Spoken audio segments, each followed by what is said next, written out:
نہیں ہو سکتا۔ جس بندے پہ مصطفیٰ کا دل راضی ہو جائے یقین رکھو اس پہ اس کا خالق بھی راضی ہو۔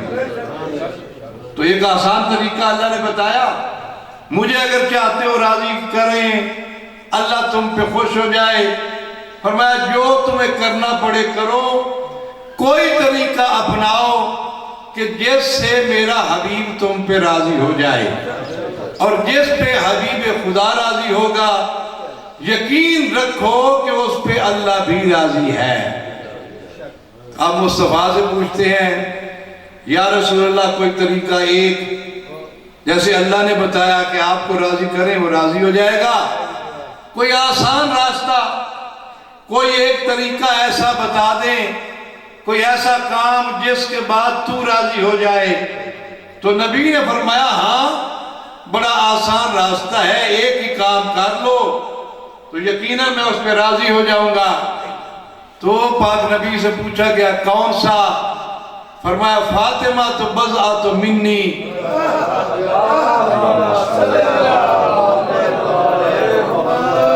من سرہا فقد سرنی، من اغضبہا فقد اغضبنی۔ فاطمہ میرا حصہ ہے، جس نے فاطمہ کو خوش کیا اس نے مجھے خوش کیا۔ نبی نے فرمایا کوئی ایسا کام کرو کہ میری بیٹی فاطمہ کا دل تم پہ راضی ہو جائے، اور جس پہ نبی کی بیٹی راضی ہو جائے یقین رکھو اس پہ اللہ بھی راضی ہے، اللہ کا رسول بھی راضی ہے۔ اور ہو نہیں سکتا کسی پر نبی کی بیٹی راضی ہو اس پہ مصطفیٰ راضی نہ ہو، کسی پہ نبی کی بیٹی کا دل خوش ہو اس پہ اللہ ناراض ہو، بلکہ نبی نے بندوں کو اپنی رضا بتائی کہ جو فاطمہ کو راضی کرے اس سے مجھے راضی کیا، جس سے فاطمہ کو خوش کیا اس سے مجھے خوش کیا۔ بلکہ اس سے بڑھ کے نبی نے اگلا جملہ بھی فرمایا، ہو سکتا ہے کوئی یہ سمجھے کہ نبی نے اپنی بیٹی کی وجہ سے کہہ دیا کہ جس پہ نبی کی بیٹی راضی ہو جائے گی نبی راضی ہو جائے گا، تو نبی نے اگلا جملہ بھی فرمایا اگر کسی کو میری بیٹی سمجھ کے کوئی پرابلم ہو اور سمجھے رشتہ داری کی وجہ سے کہہ رہا ہوں، تو نبی نے فرمایا صرف میں نہیں، فاطمہ وہ ہے جس کی رضا سے اللہ راضی ہو جاتا ہے۔ فرمایا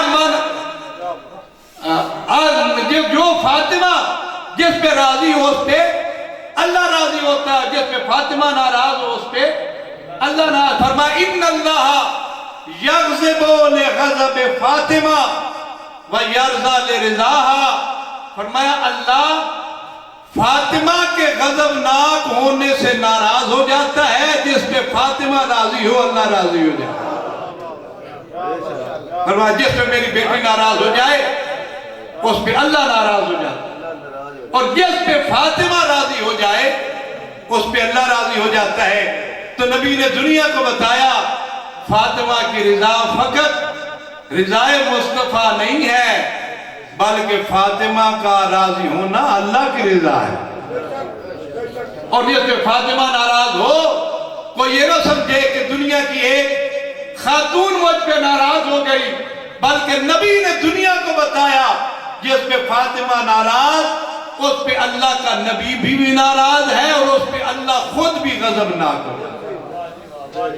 اور دنیا کے ہر بندے کا تعلق کسی بھی مذہب سے ہو کوئی پرابلم نہیں ہے، کوئی کسی کے ساتھ جھگڑا نہیں ہے، ہر مذہب کا بندہ چاہتا یہی ہے کہ اللہ اور اس کا نبی راضی ہو، اور اللہ نے نبی نے اس کا طریقہ بتایا کہ جس پہ فاطمہ غضبناک ہو جائے وہ سب کچھ ہو سکتا ہے، نہ اس پہ اللہ راضی ہوگا نہ اس پہ نبی راضی ہوگا۔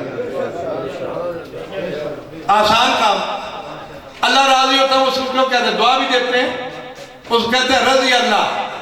جب کسی کو دعا دینی ہو تو کیا کہتے ہیں؟ اللہ تجھ پہ راضی ہو، یہ دعا ہے۔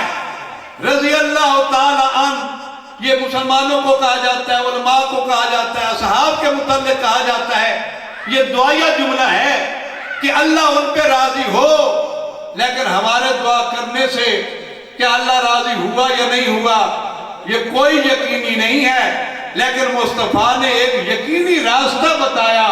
چاہتے ہو کہ تم رضی اللہ بن جاؤ، اللہ تم پہ راضی ہو، تو اس کا ایک ہی طریقہ ہے، نبی کی بیٹی فاطمہ کو راضی کر لو، اللہ رضی اللہ ہو جائے گا۔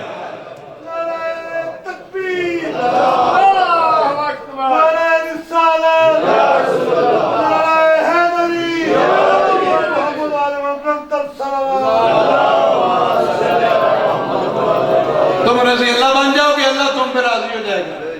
لیکن اگر تم نے فاطمہ کو ناراض کیا تو فقط یہ ایک عام خاتون ناراض نہیں ہوئی۔ من غاضبہا فقد غاضبنی، من اغضبہا فقد اغضبنی۔ نبی نے فرمایا جس نے فاطمہ کو ناراض کیا اس نے مجھے ناراض کیا۔ ان اللہ یغضب لغضب فاطمہ، اور صرف اپنا ہی نہیں، فرمایا جس پہ فاطمہ ناراض ہو جائے اس پہ اللہ بھی ناراض ہو جائے۔ تو فاطمہ کی ناراضی اور اس کا بندے پہ غضبناک ہونا، یہ صرف فاطمہ ناراض نہیں ہوئی، اللہ بھی ناراض ہو گیا بندے پہ، اللہ کے نبی پہ ناراض ہو گیا۔ پھر ذرا دنیا کے سارے مذہب یہ سوچ کے بتائیں، اگر اللہ بندے پہ ناراض ہے، اس کا حبیب ناراض ہے، تو اس کی اور کوئی عبادت اسے کام دے گی؟ بندہ کوشش کرے حج پہ جائے گا، وہاں جا کے عمرہ کر آیا، حج کر آیا، زکوٰۃ دی، نماز پڑھی اور کوشش کی، اللہ راضی ہو گیا۔ نبی کہہ رہا نہیں نہیں، اگر فاطمہ ناراض ہے تو کوئی عبادت کام نہیں دے گی، کوئی نیکی تمہارے کام نہیں آئے گی۔ اس لیے نبی نے طریقہ بتایا، اگر چاہتے ہو اللہ راضی ہو مصطفیٰ کو راضی کرو، چاہتے ہو مصطفیٰ راضی ہو تو فاطمہ کو راضی کرو۔ اب بی بی سے پوچھتے ہیں، بی بی آپ کیسے راضی ہوتی ہیں؟ اور یہ پوچھنے کی ضرورت ہی نہیں ہے، ہر صاحب اولاد جانتا ہے۔ کسی بھی ماں سے پوچھ کے دیکھ لو تو کیسے راضی ہوگی، دنیا کی ہر ماں کہے گی جو میرے بچوں کے ساتھ اچھا سلوک کرے میرا دل خوش ہو جاتا ہے، اور اگر تم میرے بچوں پہ ظلم کرو گے تو تم جو مرضی کرو میں کبھی تم پہ راضی۔ تو بی بی کا جواب کیا ہوگا؟ جو میرے بیٹوں پہ، میری بیٹیوں کے ساتھ اچھا سلوک کرے، ان کے ساتھ محبت کرے اور آسان کروں۔ چاہتا ہے اگر بندہ کہ نبی کی بیٹی کا دل راضی ہو، اس کے لیے آسان طریقہ بتایا۔ نبی کی بیٹی کا دل کس بات پہ راضی ہوتا ہے؟ جو نبی کی بیٹی کی اولاد کی صف عزا پہ شامل ہوتا ہے، اس لیے کہ یہ وہ صف ہے، یہ وہ جگہ ہے جہاں پہ نبی کی بیٹی دیکھ رہی ہوتی ہے، ان کی نظر ہوتی ہے کون آتا ہے میرے لال کا پرسہ دینے۔ اگر چاہتے ہو نبی کی بیٹی کا دل راضی ہو تو اس کا آسان طریقہ کیا ہے کہ نبی کی بیٹی کی اولاد حسن حسین، ان کی اولاد کی صف عزا پہ آؤ، پتہ چلے کہ تمہارا تعلق نبی کی بیٹی کی اولاد کے ماننے والوں کے ساتھ ہے، ان کے ساتھ زیادتی کرنے والوں کے ساتھ تمہارا تعلق نہیں ہے۔ اور یہ طریقہ اس زمانے کے لوگوں کو بھی پتا تھا کہ اگر نبی کو منانا ہو، نبی کو راضی کرنا ہو تو اس کا راستہ کون سا ہے۔ اور یہ آپ تاریخ اسلام پاک نبی کی سیرت پڑھیں، اردو کتابوں میں موجود ہے، اور اگر اور کوئی کتاب نہ ملے، جو حضرات اردو سمجھتے ہیں چند جماعتیں پڑھی ہیں، ایک مشہور بیوروکریٹ پاکستان کے گزرے ہیں قدرت اللہ شہاب، ان کا نام اکثر صاحبان نے جو سکول کے ساتھ تعلق رکھتے ہیں سنا ہوگا۔ ان کی کتاب انہوں نے لکھی ہے شہاب نامہ، کسی بھی لائبریری میں چلے جائیں وہاں مل جائے گی، وہاں اس میں انہوں نے یہ واقعہ لکھا۔ بہت بڑا بیوروکریٹ رہا، ہاں صدر تک، وزیر اعظم کے، ان کے سیکٹریوں تک وہ وہاں تھا، اہل سنت کے ساتھ اس کا تعلق تھا۔ تو اس میں اس نے یہ واقعہ اپنا لکھا کہ میں اپنے گاؤں سے جا رہا تھا اسلام آباد واپس، یا وہ اسلام آباد سے گاؤں جا رہا تھا، جمعہ کا دن تھا، تو جمعے کا ٹائم ہوا، میں نے دیکھا بڑی مسجد جامع دور ہے، ایک گاؤں کے پاس سے گزر رہے تھے، ایک چھوٹی سی گاؤں کی مسجد تھی، تو وہاں جمعہ ہو رہا تھا، مولوی صاحب خطبہ دے رہے تھے، میں نے کہا ادھر ہی جمعہ پڑھ لیتا۔ اگر میں اس مسجد میں گیا، مولوی صاحب خطبہ دے رہے تھے، تو دوران خطبہ ان واعظ صاحب نے کہا ایک دن پاک نبی کسی بات پہ صحابہ سے ناراض ہو گئے، مسلمانوں کی کسی بات پہ نبی ناراض ہوئے، نبی گھر تشریف لے گئے، مسلمانوں نے آپس میں میٹنگ کی، اجلاس کیا، اکٹھے ہوئے، کوئی طریقہ ڈھونڈو کہ اللہ کا نبی راضی ہو جائے، اس کو منایا جائے۔ تو سب نے یہ فیصلہ کیا کہ نبی کو منانے کا ایک ہی راستہ ہے، سارے مل کے دروازہ زہرا پہ جاتے ہیں، ہم ان سے جا کے گزارش کرتے ہیں، اور اگر وہ سفارش کر دے تو نبی مان جائیں گے۔ یہ سارے مل کے آئے، دروازہ زہرا پہ دستک دی، بی بی نے اندر سے پوچھا کون ہے، بتایا مسلمان، کیوں آئے ہو؟ تو کہا کہ آپ کے بابا کسی بات پہ ہم پہ ناراض ہوئے، آپ مہربانی فرمائیں ہماری سفارش کر دیں، آپ کے بابا ہم پہ راضی ہو جائیں۔ تو بی بی اپنے بابا کے پاس تشریف لے گئیں، کہا بابا انہوں نے کوئی غلطی کی ہوگی جس پہ آپ کا دل ناراض ہوا، لیکن آپ یہ معذرت کے لیے آئے ہیں اور آپ رحمت کل ہیں، مہربانی کر کے ان پہ راضی ہو جائے، مان جائے۔ جیسے بی بی نے کہا، نبی نے کہا تو کہتی ہے تو میں نے ان کو معاف کیا۔ تو وہاں وہ زمانے کے لوگوں نے بھی طریقہ بتایا، چاہتے ہو نبی تم پہ راضی ہو تو فاطمہ کو راضی کرو، اور اگر اس دور کے مسلمان جب تک فاطمہ کو راضی نہ کر لے ان پہ نبی راضی نہیں ہوتا، تو آج کے لوگوں پہ بغیر فاطمہ کے نبی کیسے راضی ہو جائے؟ اور کیا یہ دنیا کے لیے ہے؟ نہیں، یہ طریقہ بتایا میدان محشر کے لیے بھی، وہاں بھی جب سب نے جانا ہے اور لوگ ہر بندہ خواہش کرے گا کہ نبی ہماری سفارش کریں، نبی ہم پہ راضی ہو جائے، تو وہاں بھی طریقہ ایک ہی ہوگا، نبی کی اولاد کو راضی کرو، وہاں پہ نبی کی شفاعت تمہارے حصے ہو، تمہارے نصیب میں آئے گی۔ تو وہاں بھی طریقہ یہ تھا کہ نبی کی بیٹی راضی ہو، نبی راضی۔ پاک نبی نے، ایک صحابی کسی نے کوئی بات کی، نبی کو بات ناگوار گزری، حضرت نے اس کو ڈانٹا، ناراض ہوئے اور فرمایا کہ میرے سامنے نہ آنا پھر۔ وہ مدینہ شہر سے باہر چلا گیا، کچھ دنوں کے بعد لوٹا، سوچ رہا تھا کیا طریقہ اپناؤں کہ نبی راضی ہو جائے، کیونکہ نبی نے منع فرمایا تھا میرے سامنے نہ آنا، یہاں سے چلا جا۔ اب وہ اسی سوچ میں تھا، کوئی طریقہ، کوئی راستہ کہ جس سے مصطفیٰ راضی ہو جائے۔ یہی سوچتے سوچتے وہ گلی سے گزرا، جب گلی کے کنارے پہ پہنچا تو حسن و حسین وہاں پہ نظر آئے، نبی کے شہزادے اس کو نظر آئے، مسکرا پڑا، آگے بڑھا، ایک کو دائیں کندھے پہ بٹھا لیا، دوسرے کو بائیں کندھے پہ بٹھایا، دونوں شہزادوں کو اٹھا کے چلا، ادھر سے آگے سے نبی آتے ہوئے نظر آئے، نبی نے اس کو دیکھ کے مسکرا کے کہا تو نے بڑا اچھا طریقہ ڈھونڈا ہے، تیرے سفارشی بہت عظیم ہے۔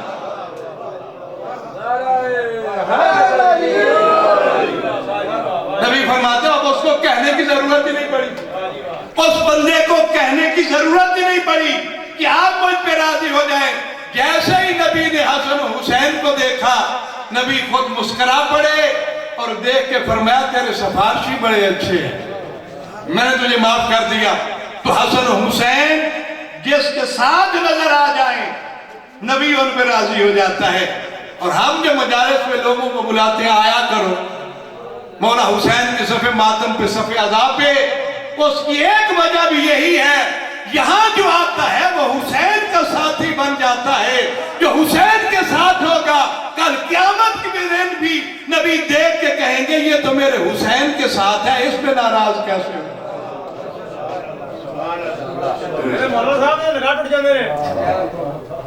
کوئی بات نہیں، یہاں نہیں نہ ٹوٹ جائے، کل چڑھا نہ گیا، قیامت کا دن جانا نہیں، وہ سے پتہ لگے گا۔ ہاں ایک کی شاید بچے گی، ہاں ایک ہی شے بچے گی، یا نکاح بچا لو تو یا پھر جہنم تو بچ جاؤ۔ ہاں یہ جہنم سے بچنا تو اتنا معمولی کام نہیں ہے۔ جو جہنم سے بچ گیا جنت میں گیا، قرآن نے کئی جگہ پہ فرمایا فقد فاز فوزا عظیما، جو جہنم سے بچ گیا جنت میں چلا گیا اس نے بہت بڑی کامیابی حاصل کی، کیونکہ جہنم سے بچنا بہت بڑی کامیابی ہے، اور پھر جنت میں جانا یہ اس سے بڑی کامیابی، کیونکہ یہ کوئی ضروری نہیں ہے جو جہنم سے بچ جائے وہ جنت میں بھی جائے، یہ کوئی ضروری نہیں ہے۔ ہو سکتا ہے کوئی جہنم سے بچ جائے لیکن جنت میں بھی نہ جائے، کیونکہ یہ وہاں یہ چیزیں، یہاں ہم تو علماء کی مولویوں کی باتیں سنتے نہیں، ادھر ادھر ہو جاتے ہیں۔ وہاں ہو سکتا ہے بندہ جہنم میں تو نہ جائے لیکن جنت میں بھی نہ جا سکے، چلتا پھرتا رہے، کیونکہ وہاں اپنے اعمال کام آئیں گے۔ وہاں جنت میں جانا اور سہولتیں حاصل کرنا وہ ہر بندے کے اپنے اعمال پہ ڈیپینڈ کرتا ہے، اور اس کے لیے اللہ نے وہاں جنت میں کوئی مکان بنا کے نہیں رکھے پہلے سے، ہاں کہ آ جائے کہ بندہ اللہ 4 مرلے کے 5 مرلے کے 10 مرلے کے مکان کسی کو الاٹ کر دے گا، نہیں نہیں، اللہ نے بندے پہ چھوڑ دیا۔ وہاں جتنا اچھا اور جتنی سہولیات والا مکان چاہتا ہے یہیں سے بندوبست کر لے، وہ میٹیریل یہاں سے جاتا ہے۔ جنت میں مکان کا میٹیریل یہاں سے جاتا ہے، لہذا ہر بندے کی اپنی مرضی ہے کتنا بڑا مکان اور کتنی سہولیات والا۔ اس لیے ہو سکتا ہے کوئی جنت میں چلا جائے لیکن مکان نہ ملے، چلتا پھرتا رہے۔ بعض ایسے ہوں گے، روایات میں ہے کہ جن کو جنت میں مکان کوئی نہیں ملے گا، وہ چلتے پھرتے رہیں گے، کبھی ادھر کبھی ادھر، کبھی اس مومن کے گھر 5 منٹ، کبھی اس کے مومن کے گھر 5 منٹ، کسی کو 1 مرلے کا، کسی کو 2 کا، کسی کو 5 کا، کسی کو 10 مرلے کا۔ وہ ہر بندے نے خود جو کمائی کرنی ہے دنیا میں اسی حساب سے آگے مکان ملے گا، اور مفت میں نہیں ملتا ہے۔ کیا خیال ہے تو آپ کا؟ یہاں یہ بورے والے رہنے والے شہر کا، آج کل یہاں بھی شہر میں کافی پراپرٹی مہنگی ہے، لیکن لاہور اور اسلام آباد کی اس سے زیادہ مہنگی۔ اگر یہاں کی کسی بندے نے اسلام آباد میں 5 مرلے کا پلاٹ یا مکان لینا ہو کتنے پیسے چاہیے ہوں گے؟ تو یہاں اگر کسی کے پاس ہیں اگر کوئی ایکڑ تو 5 7 10 ایکڑ بیچے گا تو وہاں 5 مرلے کا ایک مکان آئے گا۔ ایسا ہی ہے کہ نہیں ہے؟ اور اگر کاروباری ہے تو کافی سال کمائے پھر جا کے پلاٹ لے سکے گا۔ تو کیا خیال ہے جنت کی قیمت اسلام آباد جتنی بھی نہیں ہے؟ یہاں کے پلاٹ کے لیے بندے کو ساری زندگی محنت کرنی پڑتی ہے، کمانا پڑتا ہے، تو کیا جنت کا مکان اور پلاٹ بغیر کچھ کیے، محنت کیے، فارغ بندہ رہے، سویا رہے ساری رات، ایسے ہی مل جائے گا؟ اگر کوئی یوں کہتا ہے تو غلط کہتا ہے، دھوکہ دے رہا ہے۔ کچھ کرنا پڑے گا، اور پھر ہر بندہ جنت میں جانے کے لیے بھی تیار ہے، اور صرف جنت میں جانا ہی نہیں چاہتا بلکہ قرآن نے بھی کہا، علماء کرام نے بڑی اس کی پھر فضیلتیں بیان کی، وہاں بتایا مومنین کو جنت کی سہولتیں ملیں گی اور حوریں ملیں گی، اور یہ ان لوگوں کو تسلی بھی دی جاتی جن کو یہاں مرضی کی شادی نصیب نہیں ہوتی، پھر وہ اپنے دل کو تسلی دے لیتے چلو یہاں نہیں ملی، ہاں یہ تو چلا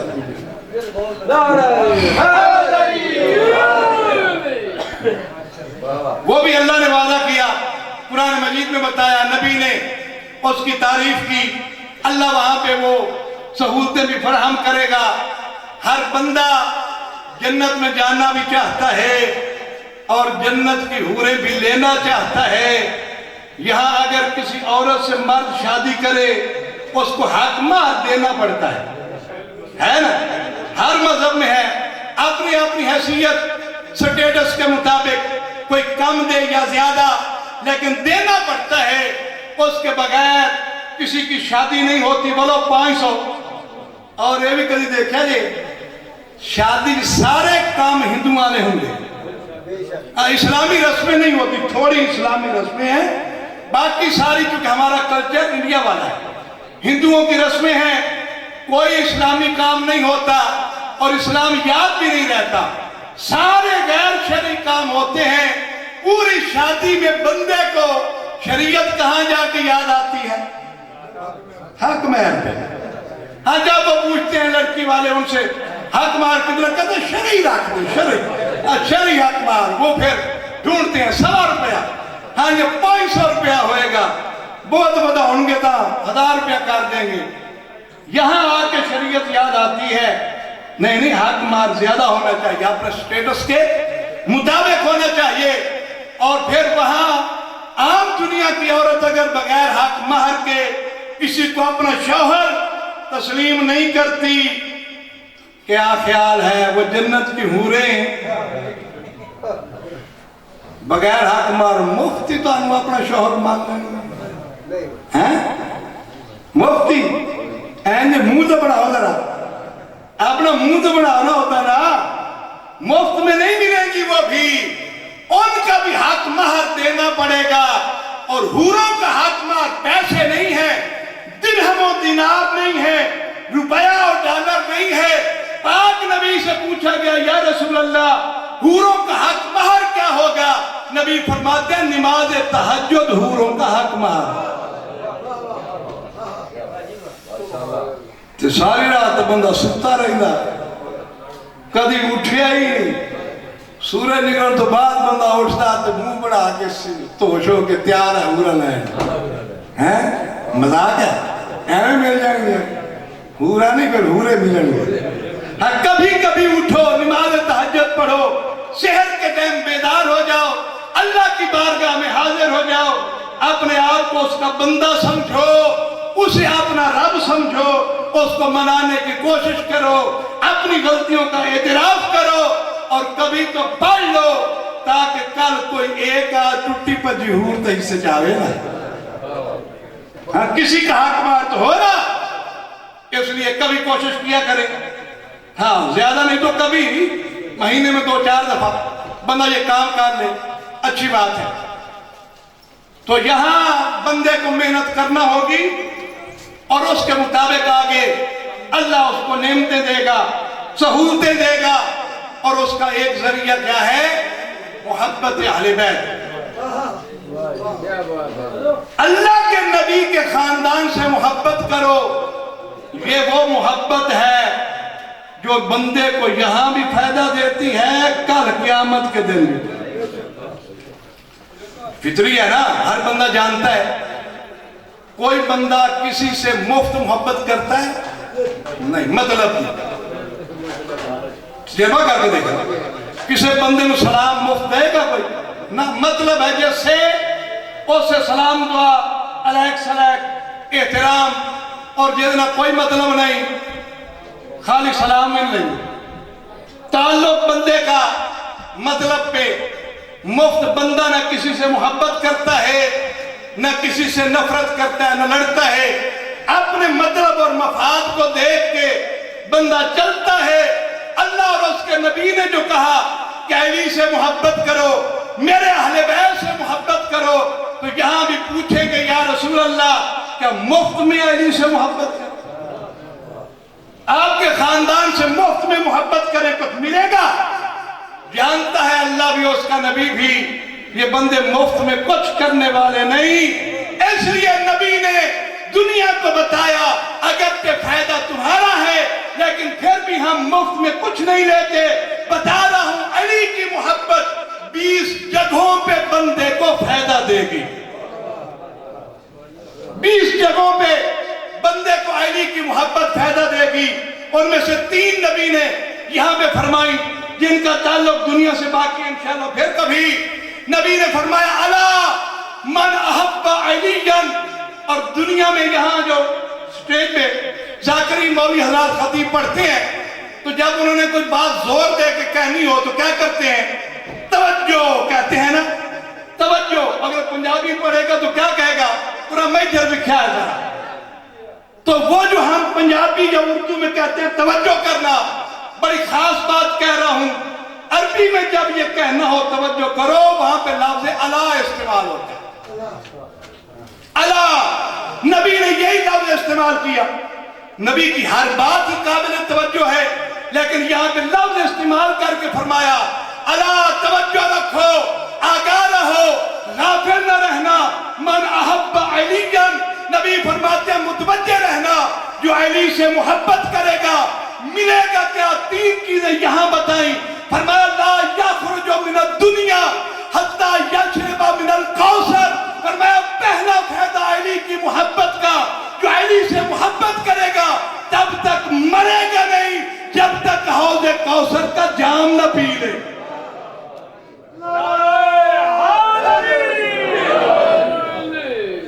وہ تو سنا ہے حوض کوثر وہاں آگے ہے، وہاں سے جام جا کے مولا علی کے ہاتھوں پیئیں گے، لیکن نبی نے فرمایا جو علی سے محبت کرتا ہے اس کا ایک فائدہ یہ ہے، وہ تب تک مرے گا نہیں، دنیا سے جائے گا نہیں جب تک وہ اپنے یہاں زندگی میں حوض کوثر کا جام نہ پی۔ اور یہی فرق ہے، دنیا کے سارے مذاہب کے پیشوا وعدہ کرتے ہیں آگے جا کے ملے گا، اہل بیت وہ گھرانہ جو کل کا وعدہ نہیں کرتا یہیں سے دے کے بھیجتا ہے۔ وہ یہ نہیں کہتے وہاں آؤ گے تو پلائیں گے، بلکہ نبی فرماتے ہیں یہاں سے پلا کے بھیجیں گے۔ یہ پہلا فائدہ۔ دوسرا فائدہ وَيَأْكُلَ مِنْ شَجَرِ الطُّوبَى، فرمایا جو علی سے محبت کرتا ہے تب تک مرے گا نہیں جب تک وہ شجرہ طوبہ کا پھل نہیں کھا لے گا۔ شجرہ طوبہ جانتے ہیں، ایک درخت ہے جنت میں، جنتی جہاں جہاں ہوں گے، جتنے بڑے مکان ہوں گے، وہاں ان کو کہنا نہیں پڑے گا یہ ملے، وہ خواہش کریں گے بیٹھے بٹھائے مل جائے گا۔ کون دے گا؟ نبی فرماتے ہیں شجرہ طوبہ کی ایک شاخ ہر جنتی کے گھر میں ہوگی، بندہ جو ارادہ کرے گا وہ شاخ جھکے گی، اس کو عطا کر دے گا۔ بندے کے دل میں خیال ہے انار کھاؤں، اسی شاخ سے انار مہیا ہو جائے۔ سیب کھانے کا پروگرام ہے، وہی شاخ جھکے گی، پکا ہوا سیب اس کو دے دے گی۔ ہر نعمت جو چاہے گا وہی شجرہ طوبہ کی شاخ، اس کی ٹہنی وہ جھکے گی، بندے کو جنتی کو دے دے گی۔ ہر جنتی کے گھر میں ایک ایک شاخ شجرہ طوبہ کی ہوگی۔ نبی فرماتے ہیں جو علی سے محبت کرے گا تب تک مرے گا نہیں جب تک دنیا میں شجرہ طوبہ کا پھل نہ کھائے۔ یہاں بھی وعدہ نہیں ہے کہ وہاں آؤ گے تو کھلائیں گے، فرمایا یہیں سے کھلا کے بھیجیں گے، کھلا کے بھی بھیجیں گے، پلا کے بھی بھیجیں گے۔ اور پھر نبی نے ایک دن فرمایا جانتے ہو اس کی شاخ ہر گھر میں ہوگی، اس کا تنا کہاں ہوگا؟ مسلمانوں نے کہا بتائیں یا رسول اللہ، فرمایا اس درخت کا تنا میرے گھر میں ہوگا، شاخ ہر جنتی کے گھر میں۔ کچھ دنوں کے بعد نبی نے پھر جنت کی تعریف کی، بندوں کو متوجہ کیا وہاں کیا کیا ہوگا، فرمایا وہ ایک شاخ ہر جنتی کے گھر میں ہوگی، جیسے بندہ جو چاہے گا اس کو مل جائے گا، شاخ تو ہر گھر میں ہوگی۔ پھر فرمایا جانتے ہو اس کا تنا کہاں ہوگا؟ کہا یا رسول اللہ آپ فرمائے، فرمایا اس شجرہ طوبہ کا تنا علی کے گھر میں ہوگا۔ اب بندوں کے چہروں پہ آثار پریشانی کے نمودار ہوئے۔ ایک درخت کی ہزاروں شاخیں تو ہو سکتی ہیں لیکن ایک درخت کے دو تنے نہیں ہو سکتے، وہ ایک ہی ہوتا ہے۔ انہوں نے سوچنا شروع کیا، کچھ دن پہلے نبی نے فرمایا اس کا تنا میرے گھر میں، آج فرما رہے اس کا تنا علی کے گھر میں۔ نبی نے لوگوں کے چہروں کو دیکھ کے ان کی پریشانی کا اندازہ لگایا، مسکرا کے فرمایا پریشان نہ ہو، جنت میں میرا اور علی کا گھر ایک ہی ہوگا۔ تو اللہ نے کیسا انتظام کیا؟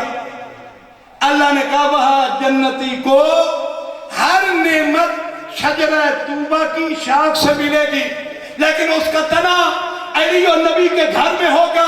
اللہ نے بندوبست کیا یا دنیا میں نبی اور علی کے نام پہ جو لوگ ہیں وہ نبی کے نام پہ میلاد کا شربت نہیں پیتے, کچھ دوسرے لوگ علی کے نام کا لنگر نہیں کھاتے. اللہ نے کہا